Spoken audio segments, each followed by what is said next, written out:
ഹബീബായ നബി സല്ലല്ലാഹു അലൈഹി വസല്ലമ തങ്ങളുടെ ആ പ്രവാചകത്വത്തിന് സാക്ഷ്യം വഹിച്ച ഒരു പ്രദേശമാണിത്. അഥവാ നബി സല്ലല്ലാഹു അലൈഹി വസല്ലമ തങ്ങൾ ഞാൻ പ്രവാചകനാണെന്ന് പറയുമ്പോൾ ഒരു ജൂതനായ മനുഷ്യൻ, ആ അവിശ്വാസിയായ മനുഷ്യൻ അല്ലാഹു റസൂലിനോട് എന്താണ് അതിന് തെളിവെന്ന് ചോദിച്ചപ്പോൾ പ്രവാചകൻ സല്ലല്ലാഹു അലൈഹി വസല്ലമ തങ്ങൾ പറഞ്ഞു, അവിടെ നിൽക്കുന്ന ഒരു വൃക്ഷം, ആ വൃക്ഷം എൻ്റെ അടുക്കൽ വന്ന് സലാം പറയുമെന്ന് പറഞ്ഞു. ആ വൃക്ഷം നിന്ന സ്ഥലമാണ് ആ കാണുന്ന ഒരു പള്ളി. ഇങ്ങോട്ടൊന്ന് കണ്ടത്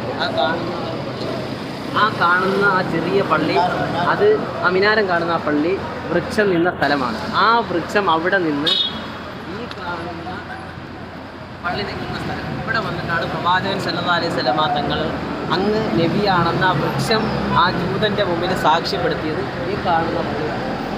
അതുകൊണ്ട് അല്ലാഹു സുബ്ഹാനഹു വ തആല അവസാനം ആ മനുഷ്യൻ ഇസ്ലാമിലേക്ക് കടന്നു വരാനുള്ള അവസരം അല്ലാഹു സുബ്ഹാനഹു വ തആല കൊടുത്തു. ആ വൃക്ഷം അവിടെ നിന്ന് ഇവിടെ വന്ന പ്രവാചകന് സാക്ഷ്യപ്പെടുത്തി. ആ സാക്ഷ്യപ്പെട്ട പള്ളിയാണ് ഇപ്പോൾ സ്ഥലത്ത് ഇപ്പോഴൊരു പള്ളിയാണ്, മറുഭാഗത്തും ഒരു പള്ളിയാണ്. അല്ലാഹു സുബ്ഹാനഹു വ തആല എന്നോടൊപ്പം നമ്മുടെ പ്രിയപ്പെട്ട സഹോദരങ്ങൾ അല്ലാഹു തആല സ്വീകരിക്കുമാറാകട്ടെ. ഞങ്ങൾക്ക് വീണ്ടും വീണ്ടും വരാൻ അല്ലാഹു തൗഫീഖ് നൽകി അനുഗ്രഹിക്കുമാറാകട്ടെ. ഇൻഷാ അല്ലാഹ് ഈ ചരിത്രങ്ങൾ പഠിക്കാൻ അല്ലാഹു തൗഫീഖ് നൽകുമാറാകട്ടെ.